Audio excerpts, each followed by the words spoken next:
Today, we have alkanols. We have finished everything about the alkanes and alkynes and even benzene. And today is all about the oil. We are no longer talking about the suffixes of ANE, ENE, and YNE. Now we are now talking about alkanols. Alkanols are simple known. They are known as alcohols. And they have the general molecular formula C subscript N, H subscript 2N plus 1, and OH. This is the general formula of alkanols. Okay, and the functional group alkanols in alkanols, or common to alkanols, is what we know as the hydroxyl. The functional group here is hydroxyl functional group, and functional groups are very, very important in the chemical reactivity of any compound. Without much ado, I just want to dish out today. I'm not going to waste time. I just want to dish out some members of alkanols or alcohols. Then in our next class, we'll begin to classify them, and we'll know the reasons why they were classified or why they are being classified as primary, secondary, and tertiary alcohol.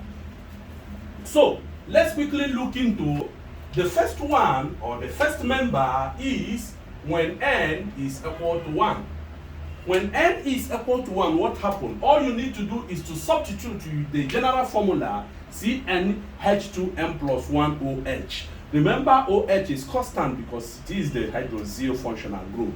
So when N is equal to 1, we simply have CH3OH. And CH3OH, we don't have any other more thing to write about the structure.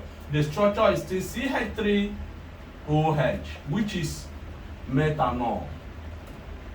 Methanol is known as the wood spirit and is very, very poisonous, so it's not good for consumption. Okay, now when N is equal to 2, we have CH3CH2OH, which is, you can call it C2H5OH. I know why I'm writing it this way. This is ethanol. When N is equal to 2, we have CH3CH2OH. This is ethanol. Okay. When N is equal to 3, what do we have? We have CH3CH2OH, which is known as propanol, C3H7OH, and this is known as propanol because of 3 carbon atoms, because we have 3 carbon atoms here. So when N is equal to 4, look at what we have: CH3, CH2, CH2, CH2OH, and this is C4H9OH, and this is known as butanol. Now, in this case, one can easily get or derive the isomers of butanol. It is very easy for us to get the isomers of butanol here. It will be very easy. All we need to do is either to shift the OH in any position which is no longer position 1, because if we are naming this, we are going to name from here to give priority to the hydroxyl group. Okay, so the isomer may be just to shift the OH or attach any methyl group. Okay, but let's just keep it for now. Now, the way I'm going to stop in this is N is equals to 5.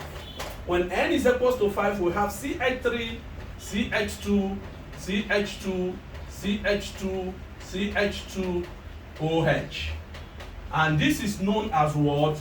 Pentanol. Okay, it means C5H11OH, and it is known as pentanol. This is known as pentanol. So C5H2H11OH is known as pentanol. Now look at why I decided to use this simple structure to demonstrate them. If you check this homologous series, you will see that each member differ by minus CH2. Each member differ by minus CH2. Look at this. I have seen where they asked this question, but they gave this number in molecular mass. If you check this, you will see that each member is a homologous series actually. They are all alkanols, but each member is different by CH2. Look at this. CH2 makes a difference here. Look at this. CH2. Look at this. Just like that until you reach to wherever you are stopping, either at when n is equals to 10, as the case may be. So each member differs by CH2. And this CH2 simply means 12 plus 2, which is 14 what? 14 grams, or as the case may be, 14 or 14 grams. Okay, so that one is taken. Because they might ask you, each member of homologous series differs by dash. Either they put it in this form or they put it in their molecular mass. Please don't get it twisted. It's just very simple. So for now, these are the few members of alkanols or alcohols. Then in my next class, I will talk about classification of alkanols. Bye bye and see you in my next class.